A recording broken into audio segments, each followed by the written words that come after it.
حضرت علی نے فرمایا تھا حضرت فاطمہ کو دفن کرنے کے بعد لكل اجتماع من خلیلین فرقۃ وكل الذی قبل الممات قلیل. آج فاطمہ کو دفن کرنے کے بعد مجھ پر یہ بات کھل گئی ہے، کوئی کسی کا ساتھ نہیں دے سکتا، کوئی سدا سلامت نہیں رہ سکتے. ایسی حسین جوڑی بھی آج بکھر گئی. ایسا حسین جوڑا کوئی دنیا میں کہاں سے لائے گا؟ ایسا جمال کوئی کہاں سے لائے گا؟ ایسی جوڑی کوئی کہاں سے لائے گا؟ علی و فاطمہ کی جوڑی کوئی دکھائے تو صحیح، کوئی نبیوں کے بعد کوئی ایسی جوڑی بنی ہو. لیکن آج یہ جوڑی ٹوٹ گئی. 24 سال کی عمر میں فاطمہ جدائی دے گئی، 24 برس کی عمر میں جدائی دے کے آ رہی. ہاں لیکن بھائی ان کا تو مرنا بھی زندگی تھا. پانی کے لیے اپنی خادمہ سے فرمایا میرے غسل کا پانی رکھو. خادمہ نے پانی رکھا، خود غسل فرمایا، پھر اس کے بعد چارپائی کو درمیان میں رکھوایا. علی اس وقت کہیں باہر نکلے تھے. فرمایا اب میں مر رہی ہوں، میرا غسل ہو چکا ہے، مجھے دوبارہ غسل نہ دینا، یہی میرا غسل ہے اور علی کو بتا دینا. اور وہ گئی. ہاں آپ نے کہا تھا حضرت فاطمہ سے میں جا رہا ہوں، وہ رونے لگی. پھر آپ نے پھر کان میں کہا نہیں تو غم نہ کر، سب سے پہلے تو ہی مجھ سے آ کے ملے گی. پھر وہ ہنسنے لگی. حضرت عائشہ رضی اللہ عنہا دیکھ رہی تھی، پہلے روئی پھر ہنسی. تو کہا یہ کیا بات ہوئی؟ کہا مجھے میرے باپ نے کہا میں جا رہا ہوں تو مجھے رونا آیا. تو پھر انہوں نے فرمایا تو غم نہ کر، سب سے پہلے تو ہی مجھ سے آ کے ملے گی. تو پھر میں خوش ہو گئی. باپ کے جانے کے صرف 6 مہینے کے بعد ابا سے ملاقات ہو گئی.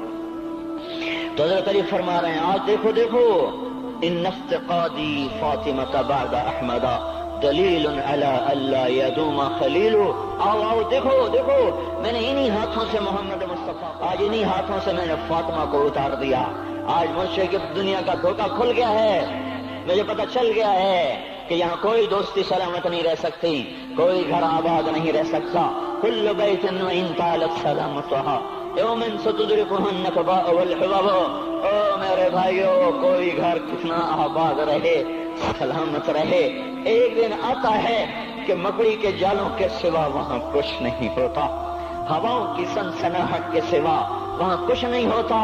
اللہ کا واسطہ دیتا ہوں فیصلہ آباد سے دھوکہ نہ کھاؤ. اس کے بعد میں آؤ ہم غلط جا رہے ہیں. اور میرے بھائی اگر مر کے اللہ کے پاس جانا ہے تو اس زندگی سے واپس آؤ، واپس آؤ. میں اللہ کو اس کے رسول کا واسطہ دیتا ہوں. اگر مر کے کہیں اور چلے جانا ہے، اگر مر کے اللہ کے پاس نہیں جانا یا اللہ کے رسول کا سامنا نہیں ہے، جو مرضی کرو. ہم بھی چھوڑیں، اب ہمیں بھی کچھ سمجھاؤ. ہم کیوں بول بول کے گلے کی ایک ایک رگ میں درد اتار بیٹھے؟ گھر چھوڑ چھوڑ چھوڑ چھوڑ، سارا وجود ہڈیوں میں درد اتر گیا ہے. تو کچھ ہمیں بھی راستہ بتاؤ کہ یہ راستہ ہے، اس پہ موج میلہ بھی ہوگا، اللہ بھی نہیں ملے گا.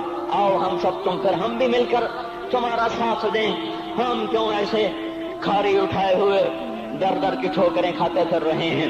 میرے بھائیو، اور اگر ایسا کوئی راستہ نہیں ہے، وہ میں بتا رہا ہوں کوئی نہیں ہے، کوئی نہیں ہے، کوئی نہیں ہے. میرے پاس کوئی مضمون نہیں بیان کرنے کو. میں یہ نوجوانوں کو دیکھتا ہوں میرے بند ٹوٹ جاتے ہیں، میں دیوانہ ہو جاتا ہوں کہ میں ان کے کیسے دلوں میں اتر کر ان کے دلوں کی لگاموں کو اللہ کی طرف پھیر دوں اور اس کے رسول کی طرف پھیر دوں. یہ جب گانے بجانے میں ڈوبتے ہیں، جب یہ رقص گاہوں کو چلتے ہیں، جب یہ تاجر غلط تولتے ہیں، اور جب یہ بینک سے قرضے لیتے ہیں، پرائز بانڈ خرید کر دعائیں مانگتے ہیں اللہ میرا بانڈ نکل آئے. او میرا بھائی تجھے کیا ہو گیا؟ تو جوئے پر دعائیں کر رہا ہے کہ یا اللہ میرا بانڈ نکال دے. میں کیسے ہوش میں لاؤں؟ میں تو خود مدہوش ہو چکا ہوں. میں تو صدمے جیسے آدمی کو پاگل کر دیتے ہیں، دیوانہ کر دیتے ہیں. وہ دیوانگی کی کیفیت ہے کہ کوئی سنتا ہی نہیں، کوئی مانتا ہی نہیں. 4 دن کے تھوڑی دیر کے لیے ہائے ہائے کرتے ہیں، پھر وہی ڈگر، وہی راہیں، وہی غفلت، وہی صبحیں، وہی شامیں. کہاں سے کوئی آئے گا؟ کون سی آواز آئے گی؟ کوئی قیامت کے کڑکا کو سننا چاہتے ہو؟ کیا آسمان کے دھماکے سن کے توبہ کرنا چاہتے ہو؟ کیا آسمان کی بجلیوں کو گونجتا دیکھ کر پھر توبہ کرو گے؟ یا زمین کے کلیجے کو پھٹتا دیکھ کر پھر توبہ کرو گے؟ یا سمندر کی بفری موجوں کو چڑھتا دیکھ کر پھر توبہ کرو گے؟ یا ہواؤں کے جھکڑ بگولوں کو دیکھ کر پھر توبہ کرو گے؟ نہیں نہیں، پھر توبہ کا وقت نکل جاتا ہے. ابھی ہم لوٹ آئیں، آ جائیں. قبروں کی وہ سیدگی یاد کرو، قبروں کے اندھیرے یاد کرو.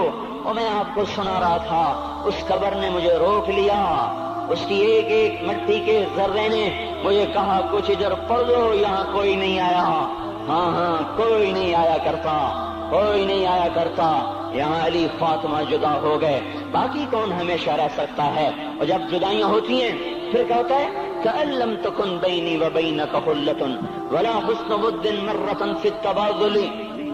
پھر ایسا ہوتا ہے جب جدائیاں ہو جاتی ہیں پھر یوں ہوتا ہے کہ جیسے کبھی کوئی آیا ہی نہ تھا، کوئی مل بیٹھا ہی نہ تھا، کوئی ماں نہ تھی، کوئی باپ نہ تھا، کوئی بھائی نہ تھا، کوئی سنگی نہ تھا، کوئی ساتھی نہ تھا۔ اس طرح انسان بھلا دیتا ہے اپنے جھمیلوں میں گم ہو کر، ہنسی مذاق میں گم ہو کر۔ میں اس قبر میں کھڑا پڑھتا جا رہا ہوں، پڑھتا جا رہا ہوں، پڑھتا جا رہا ہوں، اس کا کتبہ ٹیڑھا ہو چکا ہے زمانے کی گردش نے اور ماضی کے بے رحم گردش نے اس کے سارے کتبے کو کالا کر دیا تھا۔ مجھے تجسس ہوا، میں دیکھوں یہ ہے کون جس کی قبر نے مجھ جیسے اجنبی کو رونے پہ مجبور کر دیا اور مجھے کھڑا کر دیا۔ میں قریب ہوا، میں نے جھاڑا تو پر لکھا ہوا تھا اللہ اکبر، رستم ہند امام بخش۔ رستم ہند جس کے لیے مہاراج قالین بچھاتے تھے، جس کو ہاتھیوں پہ سوار کروا کے لایا جاتا تھا، جس کے آگے پیچھے ڈھول بجتے تھے، اور جیسے آج کل یہ کرکٹ کے کھلاڑیوں کے آگے پیچھے خلقت ہوتی ہے، یہ وہ دور تھا جب پہلوانوں کے آگے پیچھے خلقت ہوتی تھی۔ آج اس کی خبر ویران ہو کر کہہ رہی ہے کوئی ادھر بھی تو پڑھ کے جب چلتا جائے، کوئی یہاں بھی تو کچھ تحفہ دیتا جائے۔ میرے محترم بھائیو، جب موت آئے گی تو کوئی اولاد یاد نہ کرے گی، کوئی ماں باپ یاد نہ کریں گے، مائیں لال بھول جاتی ہیں، ماؤں کو بچے بھول جاتے ہیں، باپ اولادیں بھول جاتے ہیں، بیویوں کو خامن مل جاتے ہیں، خامدوں کو بیویاں مل جاتی ہیں، یاروں کو یار مل جاتے ہیں۔ وہ تو ہم ہیں جو جا کے تہہ خاک سو جاتے ہیں، اکیلے تنہا زندگی کا سفر شروع ہو جاتا ہے۔ علی بن ابی طالب جیسا شاہ سوار، اللہ تعالیٰ کا مقرب محبوب انسان، جس کو اللہ کے نبی نے کہا علی تجھے بشارت ہو، جنت میں تیرا گھر میرے گھر کے سامنے ہوگا، اتنی بڑی بشارت کہ علی تجھے مبارک ہو، جنت میں تیرا گھر میرے گھر کے سامنے ہوگا۔ اتنی بڑی بشارت کا لینے والا، روزانہ کی رات کی فریاد، مجھے تو پتہ نہیں کہ میرا یہ بیان قبول ہے کہ مردود ہے، آپ کو پتہ نہیں آپ کی آمد قبول ہے کہ مردود ہے۔ آج 25 روزے رکھتے ہوئے ہو گئے، کچھ پتہ نہیں اللہ تعالیٰ قبول کرے گا یا رد کر دے گا۔ بڑی ذات ہے، آج تک زندگی میں کوئی ایک عمل بھی نظر نہیں آتا جس پر ہم دعویٰ کر سکیں یہ کام تو میرا اللہ کو بڑا پسند آئے گا، ہو جائے گا۔ ہم فقیر لوگ ہیں میرے بھائیو، ہماری معیشت اتنی خراب نہیں ہوئی جتنا ہمارا ایمان خراب ہو گیا ہے۔ ہمارا فقیر، اس کا چولہا ٹھنڈا ہوا ہے، ہمیں اس کا درد ہے، لیکن اس کے چولہے ٹھنڈے ہونے کا اتنا درد نہیں ہے جتنا اس کے ایمان کی انگیٹھیاں سرد ہو چکی ہیں، جتنا یہ درد ہے، کیونکہ یہ فقر مالداروں کو بھی حاصل ہے۔ یہ فقر پوری دنیا پہ چھا چکا، مالدار بھی فقیر ہیں، دکاندار بھی فقیر ہیں، تاجر زمیندار بھی فقیر ہیں۔ آج جو جتنا بڑا دنیا دار ہے وہ ایمان کا اتنا بڑا فقیر ہو چکا ہے، وہ بھکاری ہو چکا ہے۔ کچھ نہیں ہمارے پاس، کوئی دعویٰ نہیں زندگی بھر کے کسی ایک عمل پر، جن کو جنت کے پروانے مل گئے۔ علی کا گھر میرے گھر کے سامنے، فاطمہ میری بیٹی جنت کی عورتوں کی سردار، حسن حسین جوانوں کے سردار، جن کو جنت کے پروانے ملے، اٹھ کے رو رہے ہیں، آہن آہ من قلت الذات وبعد السفر ووحشت الطریق۔ اے میرے مولا مجھے معاف کرنا، میرے پاس عمل کوئی نہیں ہے۔ اے مولا مجھے معاف کر دے، میرا عمل تھوڑا ہے۔ اور میں نے ابھی کیا کہا ہے، میں نے ابھی کیا بتایا آپ کو کہ علی کا گھر نبی کے گھر کے سامنے ہے، تو کچھ تو سوچو، کبھی تھوڑے عمل والا بھی دو جہان کے سردار کے گھر کے سامنے گھر بنا سکتا ہے؟ کبھی تھوڑے عمل والا اتنے مرتبے پہ جا سکتا ہے؟ وہ کیا کہہ رہے ہیں؟ یا اللہ میرا عمل تھوڑا ہے تو میرے پاس کیا ہے جس کا میں دعویٰ کروں؟ یا اللہ میرا عمل تھوڑا ہے، یا اللہ مجھے تنہا جانا ہے، یا اللہ راستہ بڑا خطرناک ہے، یا اللہ عمل کا توشہ تھوڑا ہے۔ اے میرے مولا مجھے معاف کر دے، مجھے معاف کر دے۔ یہ وہ ہیں جو معاف ہو چکے ہیں، جن کی بخشش ہو چکی ہے، اور مجھے تو پتہ نہیں ہے کس حال میں